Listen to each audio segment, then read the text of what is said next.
Okay, so we'll continue with the next types of financial services, that is leasing financing. And you are familiar with the word lease, right? So lease financing, that is widely used where the business, maybe the startup one, where the finance is more, where there is no much financial the what we call the resources with the company, or sometimes the company feel like investing on those assets is a waste thing, because at that point of time they may be in requirement of those assets, but it is cannot be used for throughout the life of the business. So in these cases they will go for the finance now. So what is the sorry, they will go for the lease. So what is lease? Lease is nothing but it's a contractual agreement. So it's an agreement between the two parties, lessor and the lessee, leaser or the leasing. Okay, so there will be a two party, the person who transfer the possession of the goods or the asset. Sorry, asset. Possession means right to use. You are transferring the right to use to the other person. The person who is transferring it is called lessor, and the person who is taking the possession of the goods means who is taking the right to use. So not the ownership, you are taking only the right to use of that asset. The person who is taking the benefit is called lessee. Okay, so what is the main important the feature is that there is no transfer of the ownership. The lessor will be the owner of that particular asset, but you are just transferring the usage of that, okay, possession of that asset. So here's the definition, which is like according to the Equipment Leasing Association of UK. So they have defined leasing as it's a contract between the lessor and the lessee for the hire purchase. For hire purchase means for a specific asset, the payment is done in the regular interval. So you are making the payment for using that asset from the manufacturers or the vendor of such asset by the lessee. Okay, so it is taken by the lessee from the manufacturer or the vendor, that is lessor, and you are using that asset for a particular period of time where you are doing the periodic payment of the money. But the very important point is the lessor will retain the ownership of the asset. You are just passing the possession, that is using of the asset, on making the payment in a specific period of time. So you are transferring only the possession of that asset, means you can use that asset, not that you are transferring the entire ownership of that asset. Okay, that is a one feature. And the second feature is the asset is transferred from the owner to the lessee, that is lessor to the lessee, and the specific amount is the amount is paid, the payment is done on the specified period. Okay, maybe every year, maybe every month, so the payment is done. Next concept, that is types of leasing, and there is a 5 types of leasing. One is a financing leasing, operating lease, leveraged lease, sale and lease back, and cross border leasing. Now the first one, that is finance leasing. See, finance leasing that takes place for a long period of time. Okay, that is a long term leases. You are taking the full payout of the lease. Means, for example, I am possessing one asset. Okay, I am the owner of the particular asset, and the life of that asset is 10 years. So now I am giving that asset on the lease basis to the other person for 10 years. It means that the economic life of the asset, means for a long period of time, the entire life of the asset is given as a lease for only one person, and these type of contract is cannot be cancelled. It is a non-cancelable before the expiry of the agreement. Unless otherwise the agreement comes to an end, you cannot cancel the what we call contract. Okay, that is what financing lease means. The entire life of the asset is given to the one person to use that particular asset. I am getting the money in return to that, and the benefit for the lessor is you will get more amount, the greater money than its initial cost. For example, you have invested rupees 1 lakh on the particular asset, you are going to get more than that. Okay, so that is one of the example. It may be the entire building, factory, or particular plant, land, maybe anything that is like related to the capital expenditure one. Okay, and all the expenditures in the leasing is borne by the lessee itself. And in financing as well as in operating, you are leasing the full asset, not the part. Okay, next one is an operating lease. Now operating lease is, that is what we call, that is opposite to the financing lease. But again, in operating and financing lease, you are going to lease the entire asset, not the part. But in operating lease, you are leasing the asset for a particular period of time, which is less than the economic life of the asset. Okay, if the asset is the economic life of the asset is means you can use the asset for the 10 years, you are leasing it for 2 years, 3 years, 5 years, means less than that life of the asset. Okay, and when you are leasing it for lesser than the life of the asset, the amount what you are getting from the lease is less than the initial cost. But you can lease the same asset to some other person if he is willing to take the lease agreement.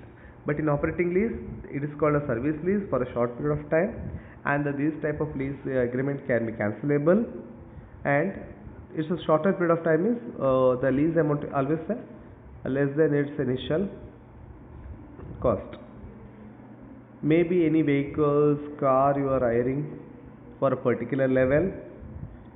So the expenses like a driver, salary, maintenance, fuel, repairs or any other expenses is maintained by the lessee itself. Now the third one is the leverage lease. Leverage lease means there will be a 3-person leverage. You are mixing, you are putting everyone in one basket now. So more than 2-person. One person will be the lessor, one person will be the lessee, as you know, and the third one will be the lender. Now you are going to buy, the lessor is going to buy the entire asset from the vendor, but part of that asset is given as a lease to the lessee. Means not the entire asset you are going to give as a lease on the lease basis, but part you are going to give as a lease to the other person. That is what leveraged. In the first two cases, that is the complete asset is given as on the lease basis, but in the leverage you are giving the part. Next one is a sale and lease back. So sale and lease back is nothing but, now the lessee actually owns one asset. Lessee actually owns one asset. Now that asset is sold to the lessor for the lump sum amount. Later, the lessee going to use that asset as on the lease basis from the same buyer, means a lessor, for a periodic payment. I repeat. So I am owning one asset. I sold it to you, and you have made a lump sum payment, the total amount you have paid. Now I will again come into the agreement with you, that is a lease agreement for the same asset but periodic payment. So ಒಂದ್ಸಲ ನಾನು ನಿಮಗೆ asset sale ಮಾಡಿ ಆಗಿದೆ, ಈಗ ನಿಮ್ಮ ಹತ್ರನೇ ಬಂದು ನಾನು ಅಗ್ರಿಮೆಂಟ್ ಮಾಡಿದೆ, okay I want that asset, I will use the asset.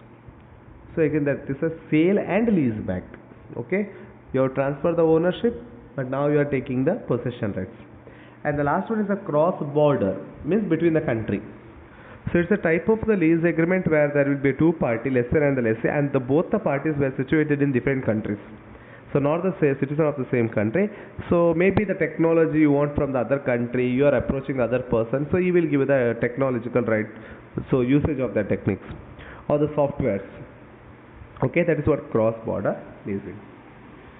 So next concept, that is advantages and disadvantages of leasing.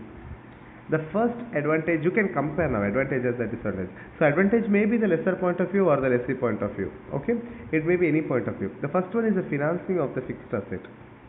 So the lease financing or the lease will help in mobilizing of the finance for the large investment. Like the lease always takes place for the fixed asset nature, maybe buying of land and building, maybe plant and machinery or any other fixed equipment, so which is used by the business concern. So the investment is done on the fixed asset. Second one is the asset based finance. Asset based finance is nothing but this leasing will provide the financial facilities to procure or to buy the assets and equipments for the company. So why it is so? Because when you have the money, you will going to invest it in the asset. So you are going to invest in the fixed asset, and that asset can be given to other person. The usage of that asset can be given to the other person on the lease basis. So the financing is based on the asset only. Third one is a convenient. So convenient means like without purchasing asset, you will get the asset for the usage in the business. So it's a convenient mode. So many cooperative societies now they are providing this the agricultural equipment on the lease basis, on subsidy basis. So the agricultural cooperative society they will buy they will buy those equipments because the farmers are not in the position to buy uh, the particular equipment, maybe the tractor, till, or any other items which is used in the land, agricultural land. So they will provide you the lease. That is a convenient mode, so that you need not to purchase the particular asset for your usage. Instead of that, you can take the right of the usage from the other person who is having that asset. And the fourth one is the low rate of interest. If you are going to buy the asset, if you are having the shortage of the finance, you have to take the loan or you have to raise the fund. So that will be that will be the costlier for the person. Maybe the interest rate may be more.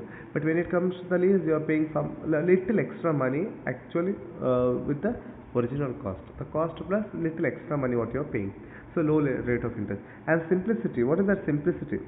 See, the formalities required when you compare with the security may be very simple, easily understood by the people, any person. So maybe the formalities, the agreement, the one bond where you are writing, you are going to use the asset for the particular period of time, and so much will be paid to that person. But there is one of the disadvantages. You can see the on the right side there is point number 6, processing and documentation. That takes very long period. But preparing the document is very easy, but maintaining the documentation is a disadvantage. Okay. So to be frank, for one person it will be very easy for that. For example, let's see point of view, it is very simple. You have to just enter into the contract, you have to sign it, and you can use the asset.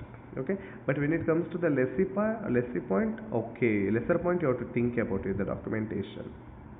Maybe the judging the person whether he is in a position to pay me the money, or let's see a point of view whether that asset is in a good condition. So like that is what documentation and processing one. So it is both advantages as well as disadvantages. Transaction cost. When you want to raise the fund, it may be the equity fund, it may be the debt, taking the loan or anything. There will be more transaction cost when you compare with the lease agreement. So leasing, when you compare with those type of securities, raising of funds to those type of securities, the transaction cost is less in the leasing method. Next one is the reduced risk. Reduced risk means you have nothing to do with any of the market value. You just pay the money, take care of the asset and use it. Okay, so you need not bother whether that asset like depreciation is going to be charged, whether the price will increase in the market, decrease in the market. You are least bothered about that. The lessees, like let's say are in the safer side, use that asset, but you have to maintain the asset. That is very important. And the last one is a better alternative. You know that nowadays most of the commercial banks and the financial institutions they are providing this finance purpose, lease financing. I've just given an example of that agriculture cooperative society or any kind of cooperative society which is providing the equipment on the lease basis. Now the banks as well as financial institutions they also come up with the leasing activities where they are providing these type of assets to the person. So that is an advantage. So next one, that is the disadvantage. The first one is the lease expenses. However, you may go for any method of acquiring the asset, you have to pay the expenses. Though instead of equity payment, you are going towards the lease payment. You have to pay the person, right? So it's a lease expense. Second one is the limited financial benefits. The limited financial benefit means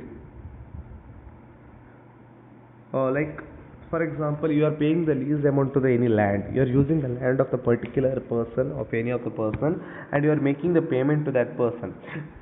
So, if there is increase in the value of the asset, particular land, so there is nothing benefit. No, the benefit is not transferred to the lessee now.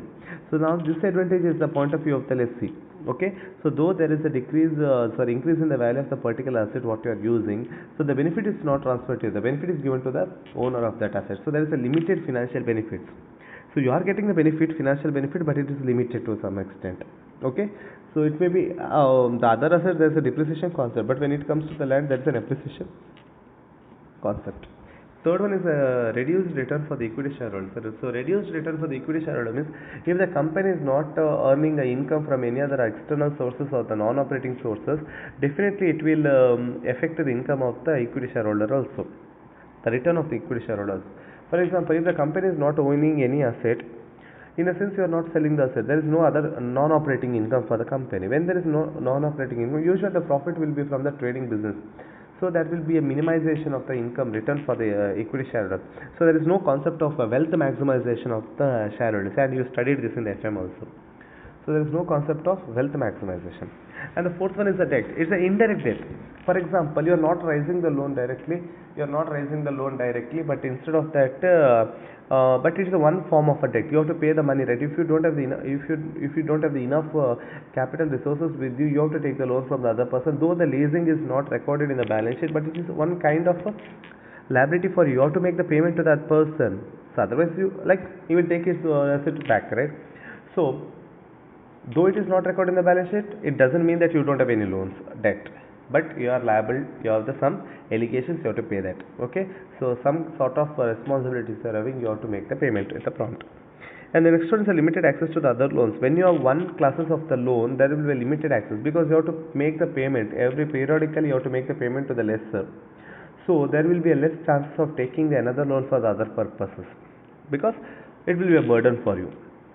In the processing of the documentation, which I compared with the point number 5, now when you want to enter into the lease agreement with the person, first thing you have to see whether the asset is in the proper condition, the life of the asset, whether that is a worth for me. So other side, the lessor has to make a detailed study of the lessee, whether he is in the position to make the prompt payment, whether he is getting benefit from that, and the other processing work.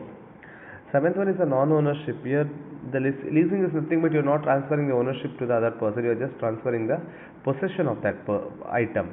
So, though you are using that asset for a long period of time, but you are not the ultimate owner. At the end, you are not the owner of that particular asset. So that is one of the drawback. And next point is the maintenance of the asset, because when the possession is given to you, means right to usage, you have to maintain the asset.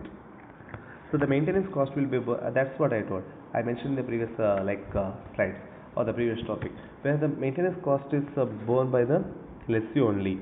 So along with the along with the lease expenses, you have to maintain the maintenance cost also. And the last one, that is in limited tax benefit. Limited tax benefit means the payment what you are doing on the lease basis, you are not getting any benefit from that. For example, if you are a new startup, the major things for example, what we call the startup business, the more tax benefit is given by the government, just because to attract the new businesses in the Indian economy. So, but when you come to the new startup and the lease basis, you are getting no advantage of the tax from the government, because those things you are not recording in the balance sheet and you are not getting any benefit from the tax. Okay. So these are the advantages, disadvantages, and the types of the leasing. So the remaining types we'll see in the next class. Thank you.